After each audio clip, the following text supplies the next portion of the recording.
a go. Hey, what is up, world? You got the chief here.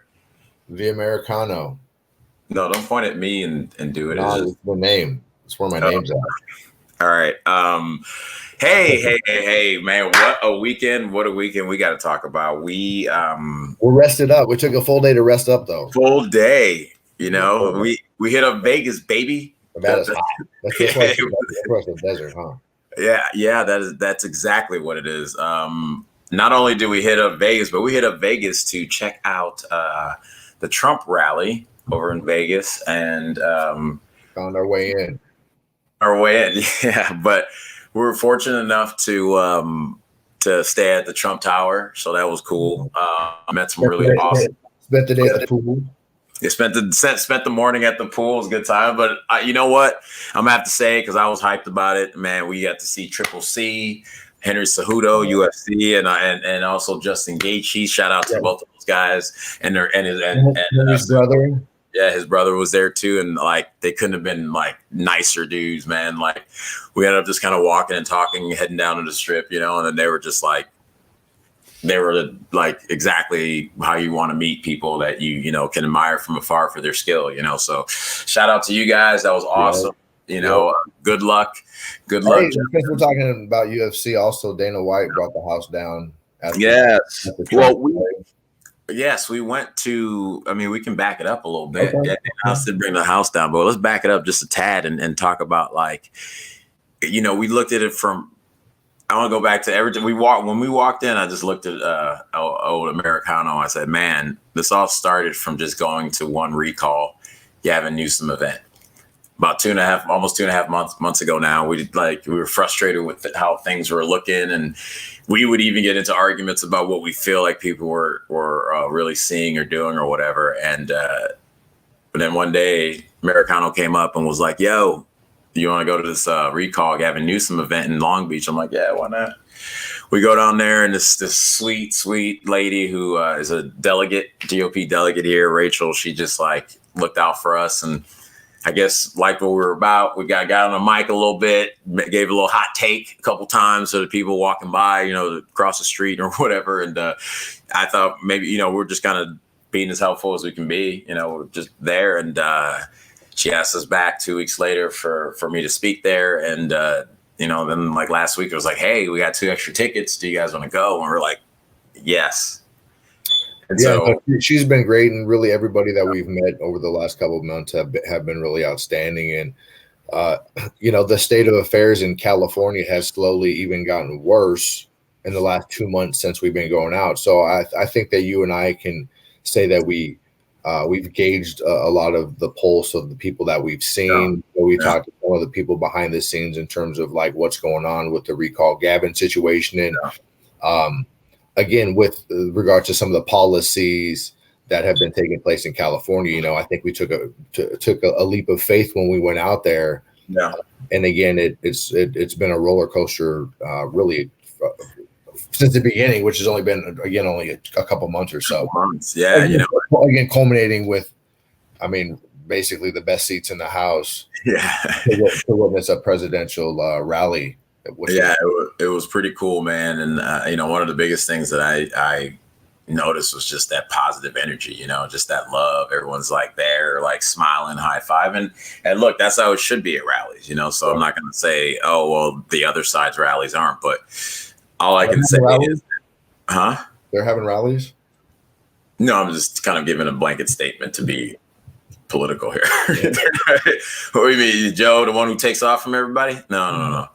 No, just that love and everyone coming up and having conversations with people and people just wanting to engage that. That was just I mean, just in the group alone that we were at, it was the Polynesian Americans for Trump. It was, every demographic. Movement. Yeah, you guys are out there.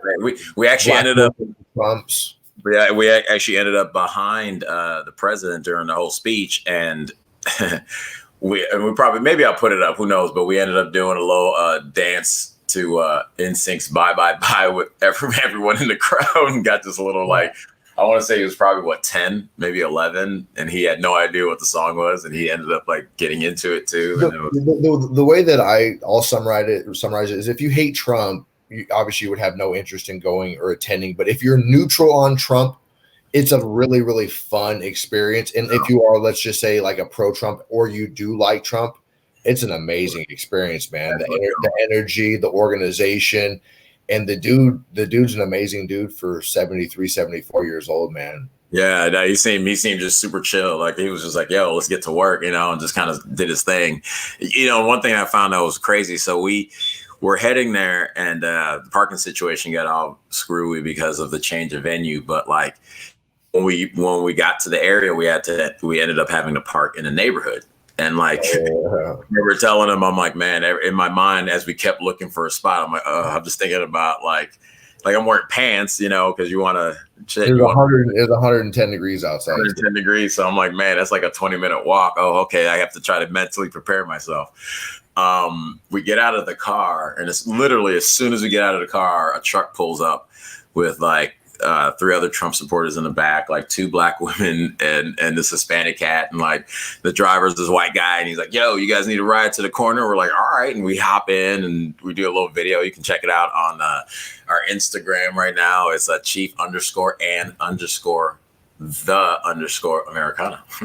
But yeah, it's all on there. We're just like laughing, having a good time, and dropped off right at the corner. We're able to, fortunate enough that the tickets were like advanced, so we could just kind of get in,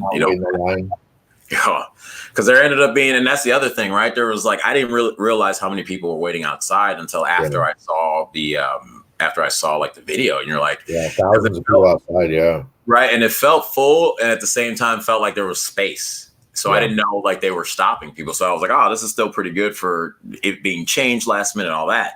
Then you see the video and they're like, yo, they're getting after it, and I mean, it was a lot of fun, like music, people there, like, the speakers, like you can speak more on those speakers because you knew more of them. You were more familiar with them than I was. And it was I was excited because Rick Grinnell, the guy that was the acting director of national intelligence, sort of the guy that has the big balls that did the declassifying of all the documents that everybody had been sitting on for several years, who just happens to be a gay dude, who just happens to be the former ambassador to Germany that did just, by all accounts, just an amazing job. And he's really, if Trump can win the election, Grinnell will have one of the highest posts in his administration moving forward, because Trump trusts him. But by all accounts, the dude is just like, look, I'm here to implement what the president wants to get done, and that's immediately why they were able to go through and approve Ratcliffe, because they wanted to get Grinnell out of that position. So to see him speak, and again, I think he's just tremendous. And then Kim Guilfoyle, she spoke. She obviously comes with a lot of passion, and she's fun to watch. Yes, I'll toss it out. He got a little crush on old Kimmy. I mean, can you blame me? No, I can't. I think our friend Rachel had a little crush on her too. Rachel was like, she's amazing. I'm like, yeah, I get it. It's cool, but man, it was just and speech wise too, it was a good time because it comes off of the heels of the Biden campaign releasing that sort of underhanded campaign ad where they took a shot at Trump with the soldiers again. So that's why he said he was coming out, sort of taking the gloves off from now until the election. Again, we have the debate that's supposed to be coming up in 29. weeks. Yeah, 2 weeks from today. Oh my God, 2 weeks from today. Wow. Okay. So, I mean, I had a call today at noon with a group of conservatives, older people, probably not the ones that really get out as much as they probably should now. But, they're talking about the polls and the numbers and stuff, and they're worried in this way. And I'm like, dude, yeah. Oh yeah. Think major, guys, major for governor.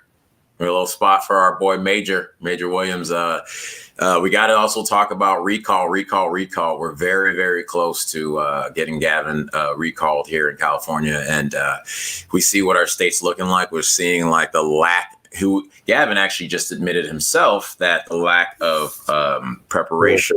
Force management. forest management, you know, with all the dead trees, that millions of dead trees that should have been cleared. So it's, you know, let's remember it's we the people. We can fire these folks, man. Like we should. Anyone like, and look, I love Major. I think he's a really good dude, and I'll support him 100%. But you know, if he gets in and he doesn't do well, we gotta get rid of him, get somebody else. Like that's how this thing is supposed to work. Yeah. But that being said, make sure I'll leave it in the link below. I'll leave a link below, not in the link, just the link below. And you guys can go over to the Recall Gavin website and sign a petition because you are very close. And man, you know, they say the rest of the country always kind of follows California with like different ideals. And like, imagine what it would be like to see somebody had put some of the strictest COVID guidelines and then has killed business, has shut down the 5th largest economy in the world, making $1 billion secret deals with China, releasing about 18,000 inmates, many violent inmates, many sexual predators back into the community. That if the people say no, we're showing the world that it can work, that the system isn't broken. This isn't the lie that the Dems spew left and right about it being broken. No, they have used it maliciously. And it takes ordinary citizens to get involved, to become knowledgeable about the topics, to be able to speak to larger groups and get enough people involved. And the recall option is obviously put in place for citizens that are just really fed up with the voting winner of the last election. So, you know, there's enough to sort of rip on Gavin about. It doesn't matter what policy it is. So there has to be a change, or there's going to continue to be the trajectory of increased homelessness, increased budget deficits, people leaving the state. And again, that can change right away if the leadership changes. You know, I'm going to go into some high level conspiracy here. We get the voice, get close to the mic. No, but I'm thinking, so remember how Trump was like, look, I'm not going to fund any of the cities that allow these rioters to run rampant. Like, I'm not going to spend federal money. Yeah. And California was one of the places that like Gavin was begging for it because for the most part, it's a budget thing. Like he didn't want to just be exposed to how his spending has been. Yeah. A part of me is when you're hearing all these different people being arrested for, starting blazes in Oregon and California, all around these areas that hit. I don't know. Again, I don't know. The jury's out, but it kind of looks fishy. And all I'm saying is like, this is the thing that you can be like, we need money for this. They won't use the money for this just so they can pad their stats again. And I feel like exactly what they did with the COVID stuff. The first bailout money was going to the Kennedy Center, and then they furloughed motherfuckers because they didn't. So it was like this thing where part of me feels like he goes, nope, you let these guys go. We're not going to do it. And then the other side's like, all right, well, we know we can get the environmental kind of, everyone will kind of bleeding hard about it. And so let's do that. It's in order to get our money. There've been a lot of people that have talked about the fires just because of sort of how they lay on the state. They don't necessarily sort of go into Canada as deeply as you would imagine if that Washington, Oregon, Northern California would. So I mean, and again, I think that there's some. I've seen a lot of a lot of shots where it shows it basically just stops at the border. But again, when the state can manipulate the data. And they work with social media to make it so that you can't share that there is a lot of arson being said. I don't know the exact number. I did see a lot of local news screenshots of people that have actually been arrested in Oregon, been arrested in Northern California for setting multiple fires. And you and I know how much damage one fire can do in the wrong area, especially if it hasn't been properly maintained and deforestation, which has worked for thousands of years, but hasn't apparently worked in California for the last for some reason. Trump explained that with regards to fire breaks and early burns and stuff like that, which apparently I can't get into the specifics, but apparently according to some people, those things are they're not allowed in the state of California and again other Democratic states. And that's the thing I find interesting. It goes back to this theory, which is not conspiracy on this point, guys. I think it's actually this is just my theory. Ooh. They create the problem, and then they tell you how they're going to fix it. Well, yeah. So there's and maybe it's not patently my theory. I'm probably sure. I believe that's called Hegelian dialectic. You create the problem, and then you come in as the savior with the answer. Oh, we got it. And so here, yeah. Then they keep talking about the climate change and all that stuff. And I was talking to a friend of mine too, and she was like, "Do you believe in climate change?" And I always feel like it's interesting when I know somebody's coming with a leftist point of view when they ask if I believe in the blanket statement. Mm-hmm. Like, what the hell? What do I? What like? And then I thought, I'm like, wait a second, that's climate change. They use the same phrasing as like Marxist phrasing as like, be it Black Lives Matter, because yeah.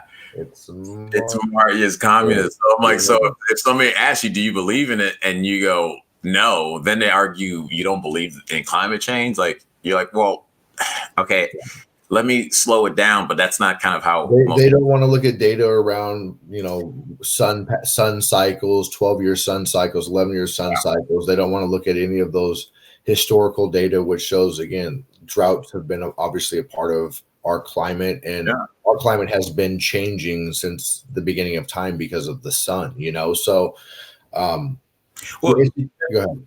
Well, I was going to say, like, it's not, here's the thing. It's not to say there isn't stuff going on, but like when the moves, like they push every time there's something happening, much like the gun stuff, every time something happens it's the extreme move to this, like, and I'll hold it up because I think it's something tangible we can use, but it's like the Green New Deal is the savior. Mm-hmm. You're like, wait a second.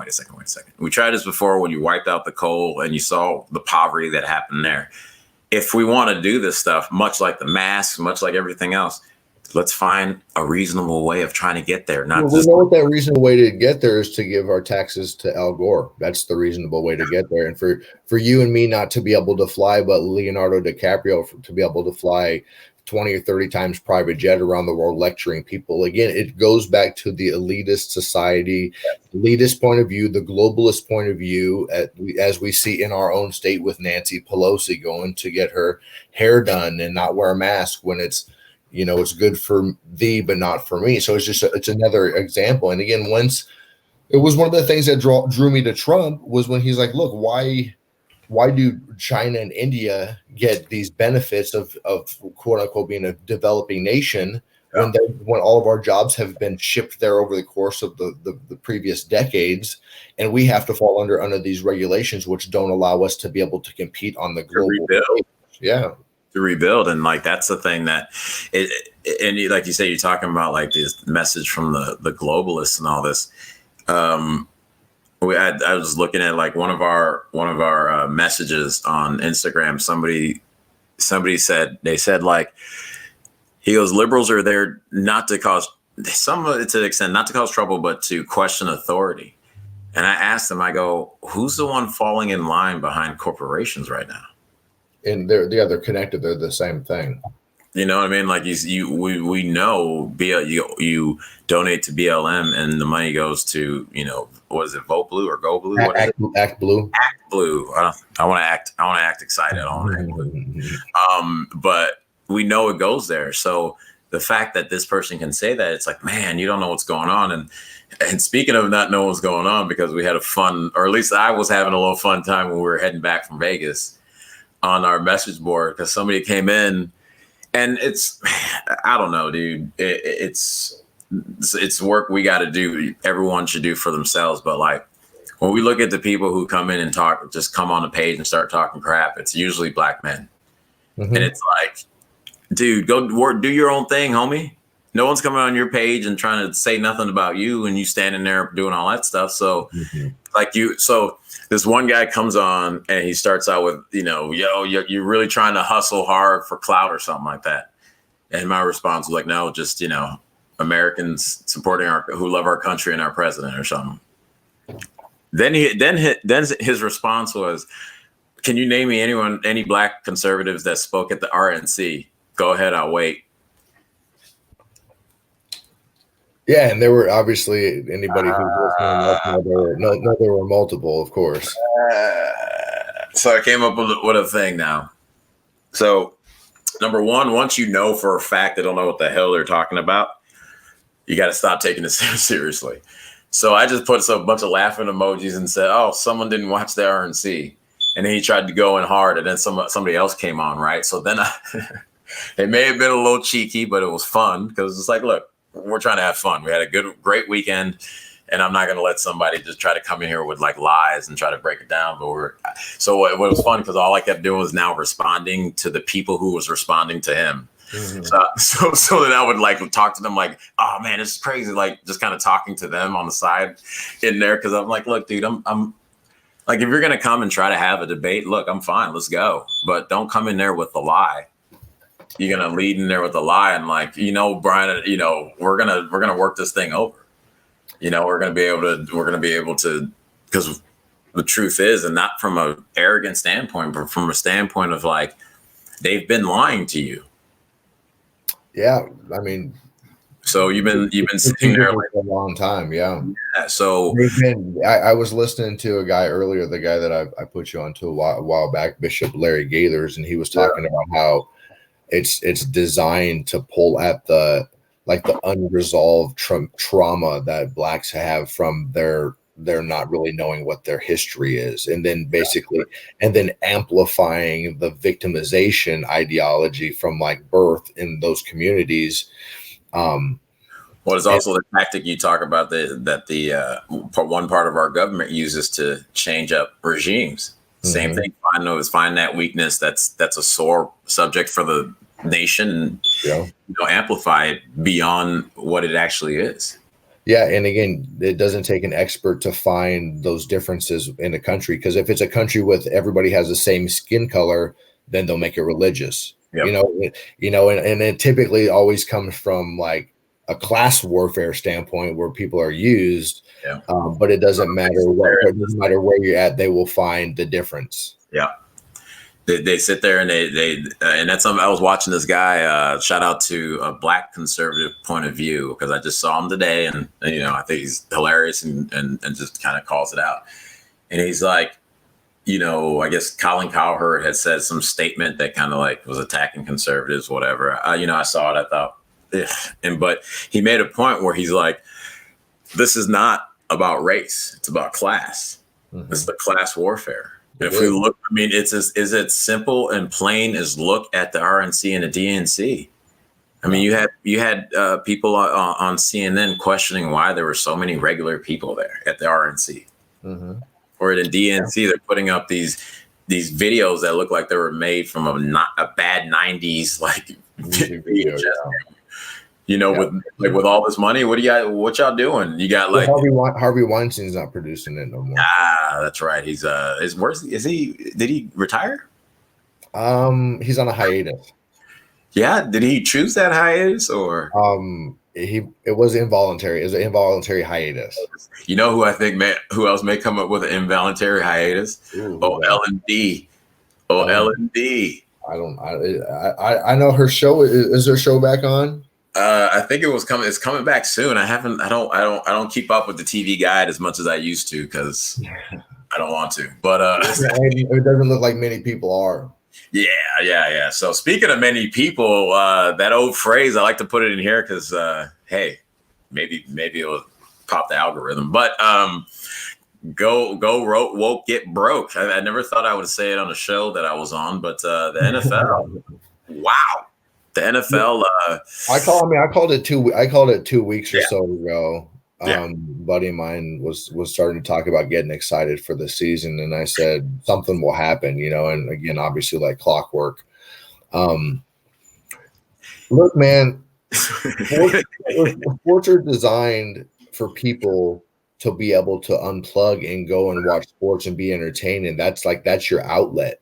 You don't need it to be part of the process in terms of like buying it. Again, that's what happened is people are not buying into it anymore. They don't care. They're not buying into getting lectured to by and again, it's a stereotype, but being lectured to by a bunch of rich athletes. about sacrifice and who like most that. of them still kids. Most of them between the age of 20 to 28. So probably percentage wise, yeah.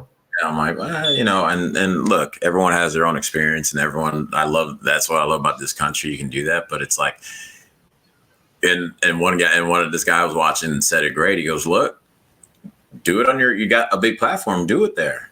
Yeah. He actually mentioned, he goes, all these NFL players could pool their money and start a bank if they want to. Yeah, there's a lot of child support that's due out. They got to take that into consideration. Hot take, but true. But I know what you're saying. It's like, do it in a different time. And again, it's like, I don't mind you doing it. Because that's where it really comes down to. All these celebrities, everybody. And you know what? They did put their money where their mouth is, because the celebrities started a relief fund for any protesters that got arrested. So they're telling you what they're doing. Yeah, hundreds of millions of dollars. So, these people who go out and they stalk people. And again, we would be naive to not think that the general artist community wouldn't be siding with, extreme liberal and far left. But for them to be, I guess, be part of the campaign that has been waged against some of these cities that are burning and being affected, it's what's crazy to me, like all of it, of course, but like the fact that from the athletes to the celebrities, it's like, without this infrastructure of America, you couldn't be where you are today. Mm-hmm. Period. Yeah. That we can directly attest to that, because again, the days that we're out, the people that we're interacting with, the walks of life, the individuals, again, it's we went to school for free based on this thing. Yeah. We went to school for free based on this infrastructure that is the worst thing ever. And I want, please, in the comments, please, Black folks, where is a better place that you want to be? Because like, outside of burning this place down, afterwards, that's not where you want to be. So where is better than where you are right now? And I'm not saying like, go to a richer neighborhood. It's like, what system do you think will strive? Please. I'm not saying that to be sarcastic. I'm saying that to be honest. Please let me know. Tell us in the comments, because the way everyone's screaming about things is like, okay, well, look, the thing that you scream on and talking it from like a non-spiritual or non-religious perspective, because obviously there's things that need to be healed within these communities for things to be solved long term. But if you immediately talk about the first thing that can help, what is it? Money.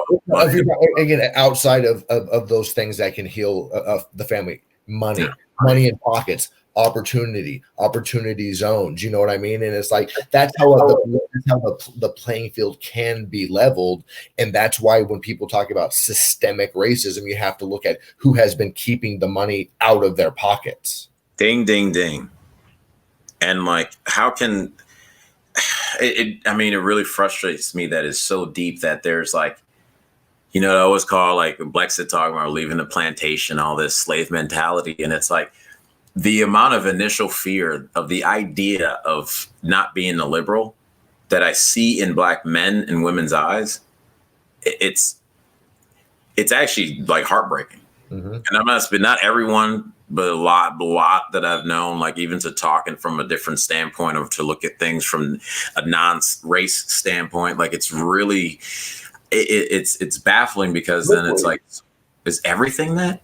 Well, look, man, and again, I hearken back to, again, the psychological impact of like the group think of them, because they might be in their heart of hearts thinking 80% along the lines maybe of you and me, but the cultural influence, societal influence is so suppressive that it drives them back to put them in a cocoon to not talk about it, and maybe just put no down. I don't want to be a part of it.